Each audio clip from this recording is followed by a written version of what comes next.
morning and welcome to week 22 of Training the Mile. That's me for Dragon's Back Mountain Race 2025, which is only 6 months away now. Now, this week, after 3 weeks of 70 miles a week, is a nice recovery week. Nothing planned specifically. Bring the miles down, gentle, run when I feel like it, around about 45, 50 miles. However, on Thursday, we've got a run with Will Terry, who completed the Dragon's Back race in 2023, the year that it was baking hot. Great insights from Will, so definitely watch that bit if nothing else.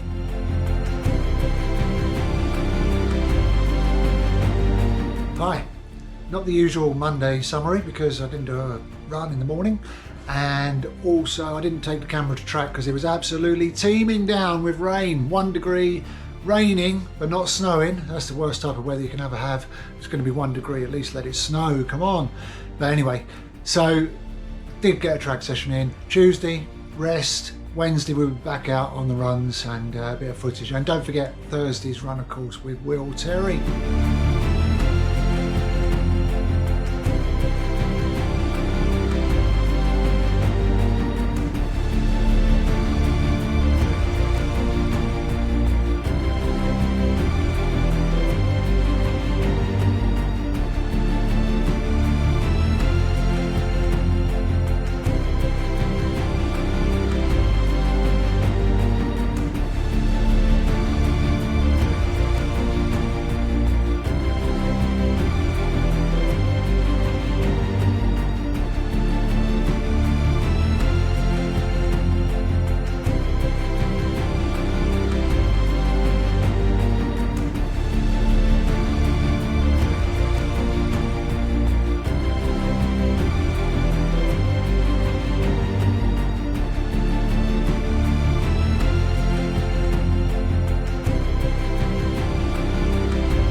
Quick stop down here, almost in Dover. Going to meet Will for a 20 miler, plenty of elevation, only about 10 minutes to go. So see what we get ahead of us. Morning all, Thursday, 13th Feb. I'm here with Will Terry, as I suggested. Now Will, I met Will when I volunteered this year, and anybody who's on the Dragon's Back Race 2024 would have remembered his red hair that you can't see. There it is, so they'll recognise him. Now Will did Dragon's Back Race in 2023, which was the year that it was a scorcher. So he'll definitely be able to give us some insights on how to approach a scorching hot week in Dragon's Back. Maybe not so much a squelchy wet one, but maybe you'll find out this year for that. And he's doing it this year. We're both tying the line in Conwy, so both looking forward to that. Both a similar place in our training. And what we're going to do, when we get opportunities to ask a question, Will's going to share insights. It'll be a bit sporadic with footage. I'll edit it out because some of it might not be audible if you get wind. So yeah, we'll see how you go. Say hi, Will. Yeah. Hi everyone. Hope you're enjoying your training. And if you're not training for the Dragon's Back, why not? Yeah, absolutely, why not? Still time. Entry's still open. Indeed. Actually, Will, unless we've got a little part where we can talk, do you just want to, for your own experience, you've been asked this many times, I'm sure, what was running Dragon's Back like for you? So I've been thinking a little bit about this myself anyway recently, and I've been thinking along the lines of a meme, because we see all these pictures of trail running and we see all these beautiful scenery, and from my experience what I pretty much saw was the ground under my feet because I didn't want to trip over anything. But aside from not seeing the scenery, absolutely fantastic experience. Very, very difficult, very hard. It will test you. I mean, it mentally tested me as well as physically. But if you're on the fence about trying it, 100% give it a try.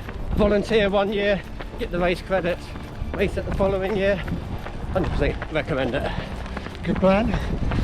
So when you say mentally, let's just break that down into two bits, because we've got running the actual route and then we've got camp life. So would you say they're equally challenging, or one's easier than the other? I think it comes down to your preparation. So we'll start with running the route.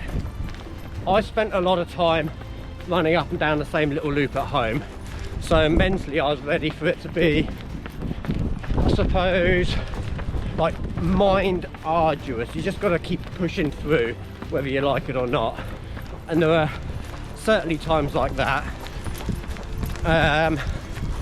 Like for myself personally, day number 3 was a mental game for me. I actually wanted to quit on day number 3, but I weren't allowed to. Maybe that's a story for later. Day number 4, I loved it. So 1 and 2, physically hard, more so than mental, I suppose, because you've got all that climb. Day number 3, I think I was just worn out. Day number 4, I loved it. Don't really remember a lot, apart from it was a lot more runnable. Day number 5, I nearly got murdered by the heat. Oh. And I cut that was a very fine cut off for me. We'll cut left in a second. What time did you get into camp on day 5? About 15 minutes to spare on day number 5. Whoa! And day number 6, just loved it. It was a little jolly into Cardiff. Yeah, I yeah. say little, being like 40 miles still. I think that's the thing. Everybody says if you go through day 5, you've practically done it, but of course you've still got a 40-odd mile run. Yeah. Albeit gently downhill, but would you say though, if you had made day 5, you're almost a banker bar injury for day 6? So. Well, they used to say that if you finish day number 3, you're going to finish the event. Okay. But that was back when it was only 5 days. Right. I think nowadays it's a lot tougher. We're cutting left to there. So I don't know if I'd bank on finishing day 3 to be a guarantee. You've really got to push through that day number 5. I mean, 45 miles with, off the top of my head, the number could be wrong, like 11,000 foot of elevation. Day 5, yeah. It's huge. Yeah, It's up Penny huge Fan. day. Yeah. It's very undulating, I call it. There's no Right, I think huge climbs. we'll pause there since we hit a bit more of a cliff drop.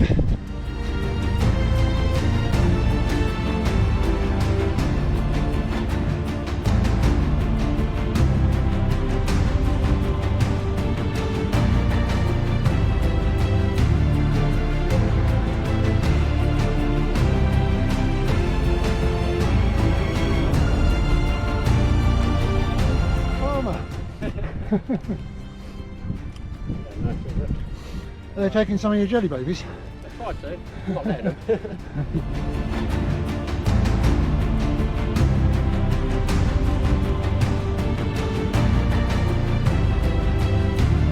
Yeah.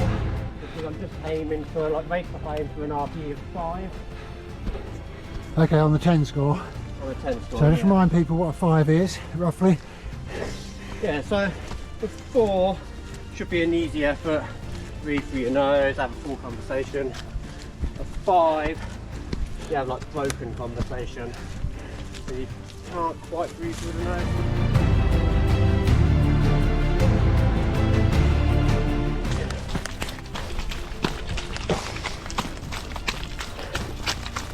So Will, may I ask you some questions about drop bags and kit bags? Yep. Now, to sort of position this, I've started weighing out how much tailwind I need for the week, Yep. how much food I need on the hill, and it's totting up to getting close to 12 kilograms, which is ridiculous. So, is there a trade-off in getting what you pack in that 15 kg bag, and how did you make those decisions? The first thing I done was necessities, like the pure necessities, the things you have to have in that bag. Prioritise that over everything else, and then that should, unless you've got like a 20 kilo sleeping bag and a 15 kilo roll mat, that should leave you a little bit of place or space for a few more luxury sort of items. So after your bowl, your spork, your lilo, your sleeping bag, your coat to wear around camp, footwear for camp, the rest is really free for food and nutrition, I guess. Yeah, so I prioritised the things I had to have. All mandatory kit was prioritised. Yeah. Maybe I'm lucky in a sense that I sleep quite hot, so I got away with buying a really cheap, tiny sleeping bag, which they tout as being 2 season, but you might be lucky if it's 1 season. It's definitely a summer sleeping bag. Yeah, yeah. But the thing is, if you think about it logically, you've got all this kit you have to carry with you anyway. Yes. So if you're thinking about a jacket for camp, what's wrong with the jacket that you have to bring with you for mandatory kit? That's very true. If you're thinking of clothes for camp, what's wrong with your following day's running kit? Yeah. Did you sleep in your kit? Is that a tip? Personally, I mean, we had the heat wave. Oh yeah. I was fortunate enough to have enough space for some compression leggings by Skins, so I would get back to camp. I just had a wash down and wet wipes. I couldn't face the rivers. Put my compression leggings on, put a t-shirt on, and that's kind of what I'd done back in camp. And I'd sleep in the compression leggings. Does mean a little bit of faff in the morning trying to get them off.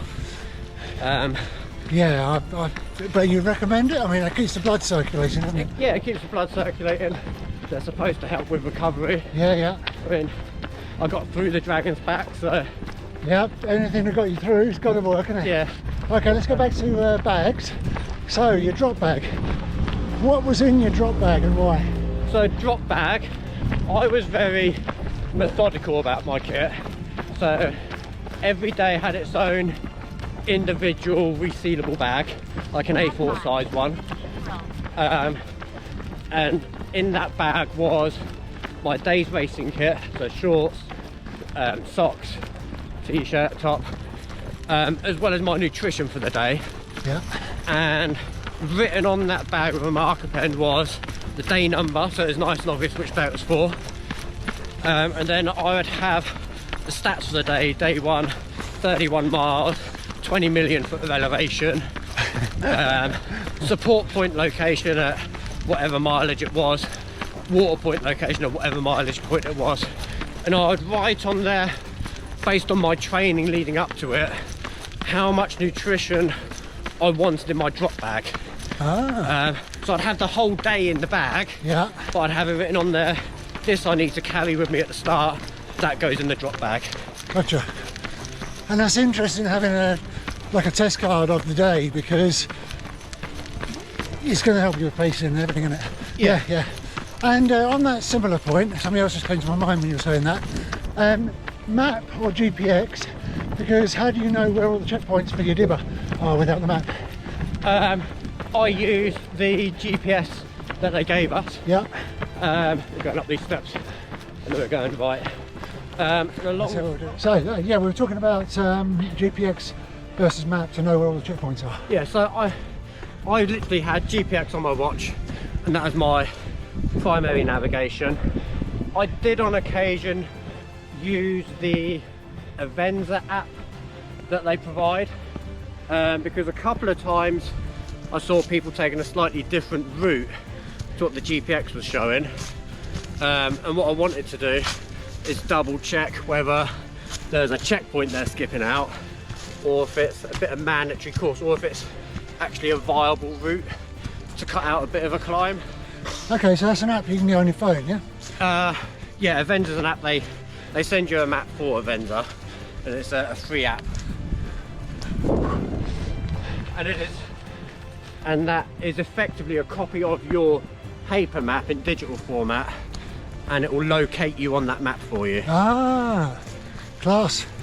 Okay. So when you first get it, when they first send the details out for it, you might load it up and go, oh, there's nothing on there. That's because your location Is somewhere else. Yeah. is yeah. miles away from the map location.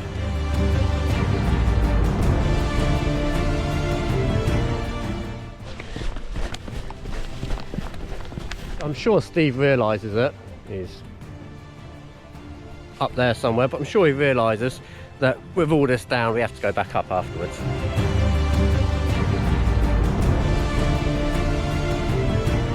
There you go. Things you don't see in Essex on the Flitchway. I think he didn't pass his test.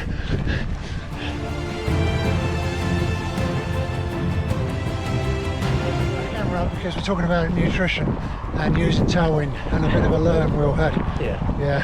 So we've just learned that Steve's got all of his tailwind in with all of his water, so he's not got any fresh water on him.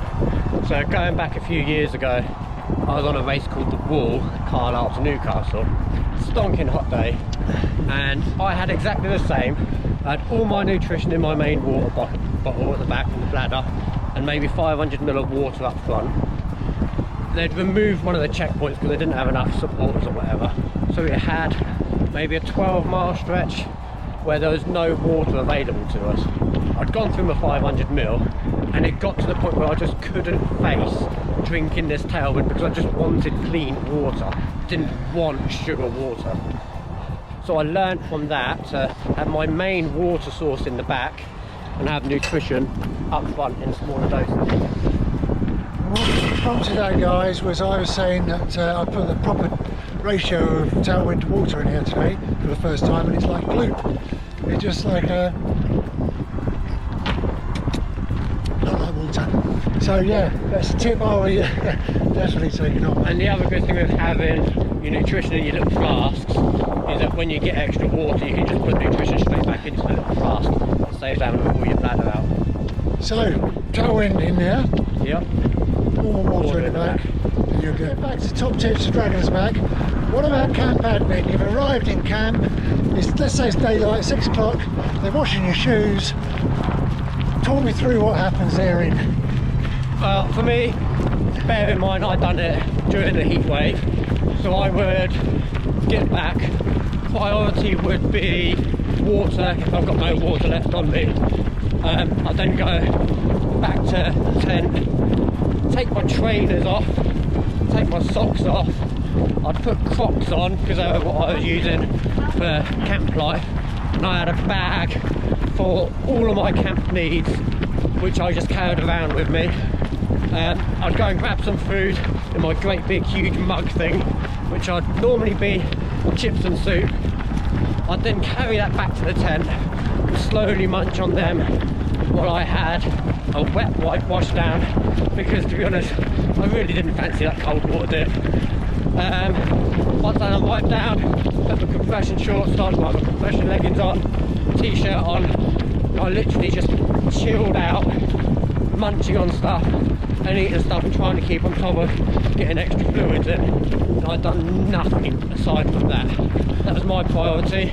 Yeah. And then as it sort of got nearer to maybe 8 or 9 o'clock, I would top up my flasks, get my day's pack ready for the following day, get my drop bag ready for the following day, knowing that I've not got to faff around with it in the morning.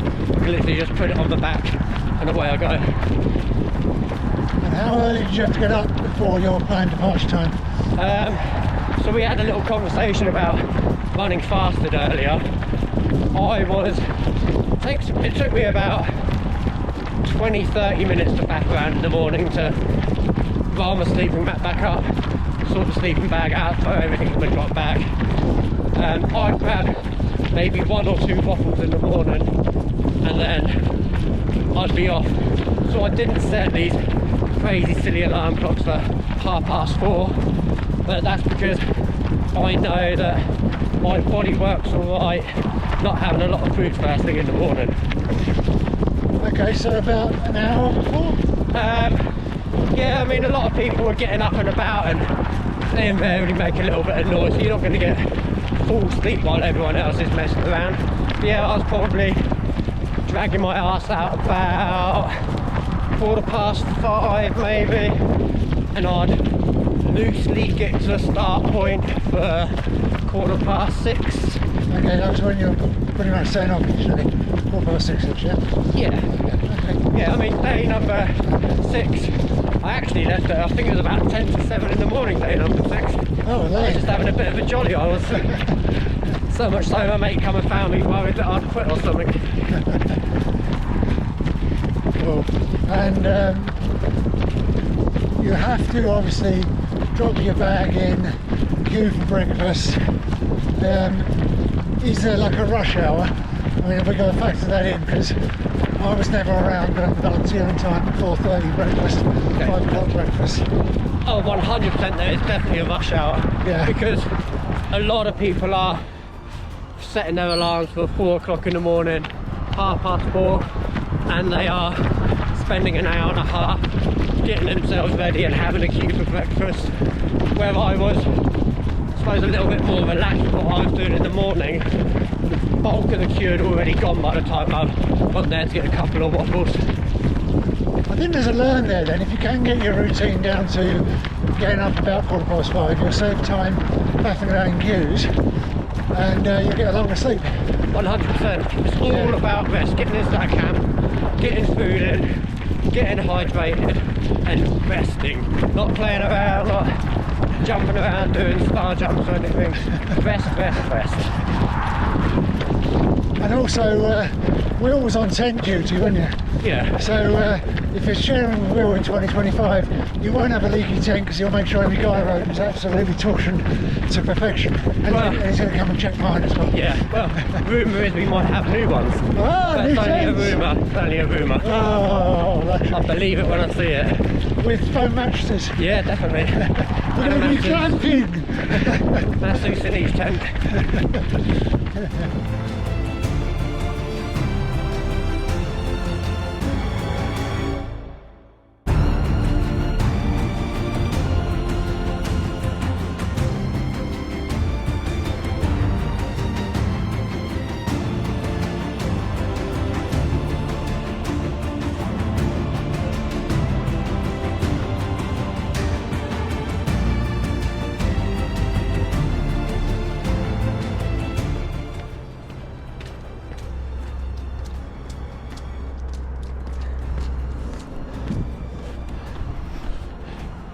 Guys, ladies and gentlemen, Will's nearly broken me on this. See, 12 miles in, 2,000 feet, and I hit 184 heart rate, the new max, and he thinks I'm going to do another 8 miles. I might have to let him know I'm spent in a minute. You just know that I'm 6'5", eh? I mean, the places he's taken me on this run is ridiculous.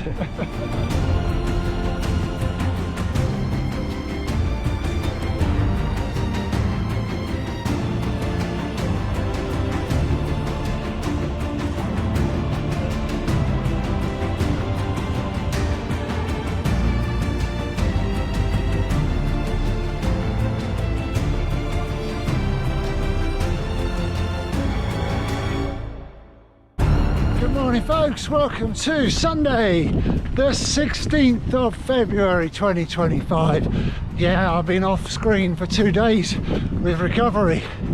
I've had the DOMs. I only found out what the DOMs were a couple of days ago when I was watching a trail running video. In case you don't know, delayed onset muscle soreness. Oh man, I really enjoyed that run with Will. Really enjoyed it. Hopefully there's some good insights in there.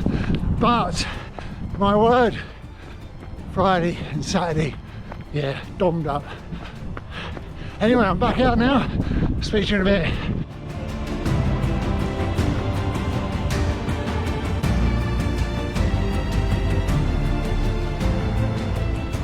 Looks like the Flitch Way is really busy today because there's a group of folks doing a 6-hour run.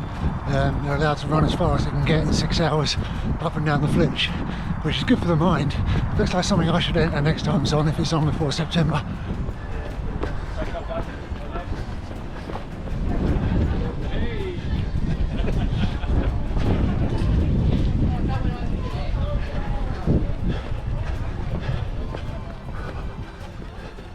Well folks, well done. Yeah, I was just chatting there to a few of the competitors. It seems they've all got their personal target. Some are trying to do half marathons, some 20 miles. I think quite a lot want to get the whole ultra distance, 31-odd miles in 6 hours, which I suppose is quite doable for the Flitch Way. Yeah, they look like they're having a lot of fun. I'd like to do that myself. So go on their website when I get home, have a look, see when the next one is. Anyway, this is it for today, for this week. I'm glad I've had a drop down week down to 40 miles it'll be, because I've needed it. I've just not felt right, not felt myself this week. Thursday's run absolutely killed me. I say, reeled the legs with DOMs, and yeah, it's just been one of those weeks. But 40 is still respectable mileage for anybody, and I'm back on it next week, kicking off my plan again Monday morning. So for now, once again, thanks for watching. Hope all your running dreams are coming true. If not true yet, keep working, keep training, and you'll make them come true. And enjoy life to its fullest. And I'll see you next week. Stats popping up in a minute.